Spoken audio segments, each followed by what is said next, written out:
Hello, this is Talking Europe on France 24. Today, I'm very pleased to be speaking to the recently elected president of Moldova, the landlocked former Soviet republic sandwiched between Romania and Ukraine. Maia Sandu, thank you very much for joining us from Chisinau. Thank you for inviting me to speak about my country.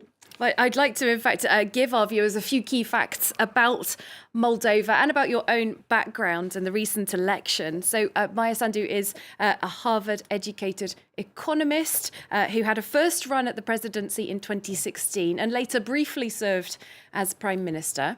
She won a landslide in the November 2020 presidential poll with 57% of the second round vote. She's a pro-EU independent and her country's first ever female head of state. Moldova itself is the poorest country in the continent of Europe and has a population of 3.5 million people. Now, more than 1/3 of Moldovans currently live outside their country, and more than 90% of those expatriates voted for Maia Sandu in November's election. Maia Sandu, just to speak about that election first, you ran on a pledge to clean up politics. Corruption has been a big problem in Moldova in recent years. Can you tell us your priorities for your presidency? Indeed, the mandate that I got from people was to reform justice and to clean up state institutions from corruption. And this is the biggest need because if you have high corruption, then it means you have poverty, people leave the country, and you mentioned that many Moldovans have left the country. And now the biggest challenge is to make the people of Moldova believe again in their state. But for that, we need to do the serious justice sector reforms. We need to clean up the justice of corrupt judges and of judges who have been fulfilling political orders. We need to clean up prosecution. And then we want to see results for the investigations of the big frauds, the banking sector fraud, which was 12% of GDP, many other significant corruption cases need to be investigated, and those guilty need to be punished. This is what people expect from me, and this is what people expect from the political class. Well, currently, the parliament is weighted in favour of your political opponents, and you have spoken of wanting to bring about early elections. How confident are you that an election would swing the balance of the parliament in favour of yourself and your policies? We do need to have snap elections, and this is what people want. The polls show that more than 70% of people want to have snap elections, snap parliamentary elections. In the current parliament, we have people who have been changing 3 times political parties. We have people who have been involved in the banking sector fraud and other corruption cases. Of course, it's not yet very clear when the snap elections are going to take place, but the sooner the better, because including the cooperation with external donors is impeded by the lack of a proper majority in the parliament and then proper support for a good government. I do hope that in the next few months we'll be able to unlock the situation and to have snap elections. Well, you recently visited European Union leaders in Brussels. You visited President Macron here in Paris. Did they express the support to you that you were seeking? Yes, indeed. And the invitations to visit Paris, Brussels, in a way prove that we do have support and everybody wants us to succeed. Everybody wants Moldova to become a truly democratic country, a country which respects human rights, a country which provides enough economic opportunities for its people so that people will be able to have good living conditions at home. But there is a long way to go. We promised support with the justice sector reforms, with anti-corruption. I actually hope that we will be getting support also with assets recovery, because some of the Moldovan crooks from the high level, they actually bought assets in the European countries. We hope that we will get support in fighting the money laundering again, because some of these huge operations in which Moldovan institutions unfortunately have been involved some of these operations led to money being laundered to some of the European countries. Mm-hmm. So we are expecting support with respect to these issues as well. If we can just clarify, is it your aim for Moldova to eventually join the European Union? The European Union is the strategic partner of my country when it comes to the development in general and the democratization. And the EU has been supporting us enormously. And we have the association agreement, which we need to implement. So we need to do our homework. And there is still a long way to go. And then we have the free trade regime, which has been very helpful.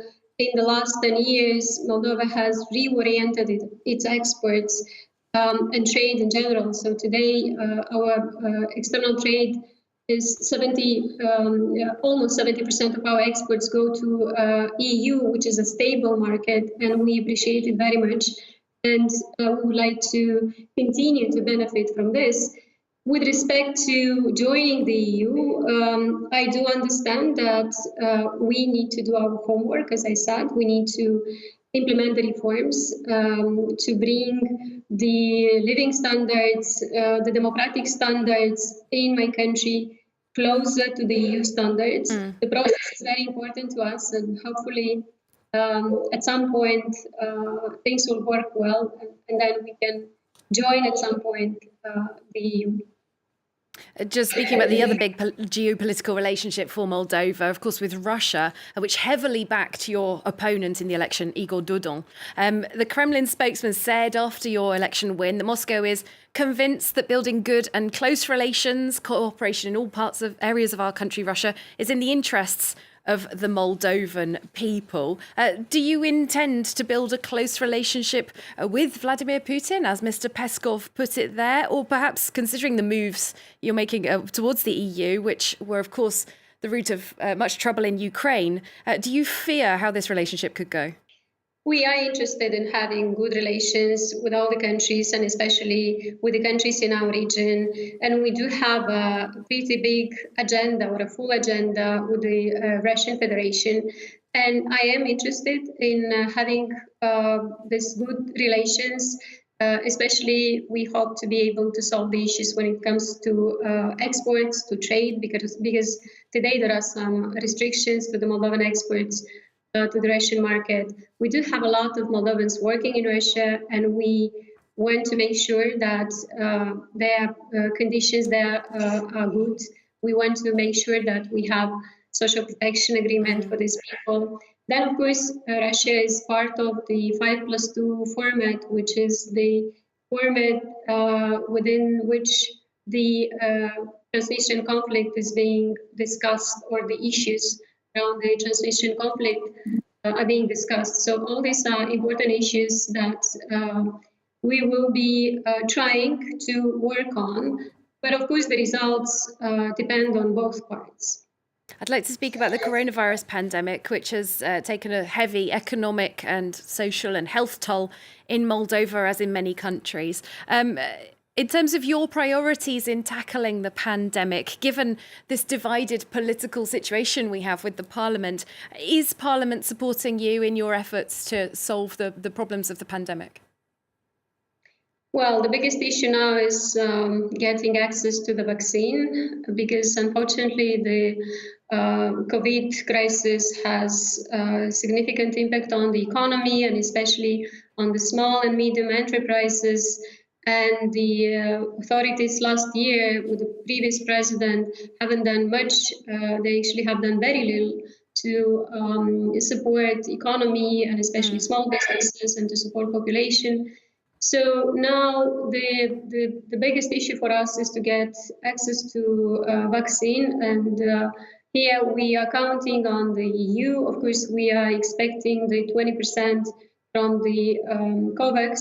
Hopefully we'll get it soon enough, but we also hope to get some assistance from the EU, because for a small country like Moldova, it's very difficult to get the attention of the producers. We've been trying to get in touch with the producers, but they usually are interested in larger contracts. So usually they talk to bigger countries. That's why we do need the support of the EU countries. including because many of the Moldovans keep traveling, as you mentioned, almost 1/3 of the population is abroad. The EU countries should also be interested that the Moldovans get vaccinated sooner than later, and we do hope to get this assistance. I know that the president of Ukraine, with whom you have good relations, he said that he felt that his country was having to stand with his hands out asking for help with these vaccines. The EU knows that Moldova is the poorest country in Europe. It's part of the Eastern Partnership. Have you put this to European leaders on those trips to Brussels and Paris? Are you asking them to do more on vaccines?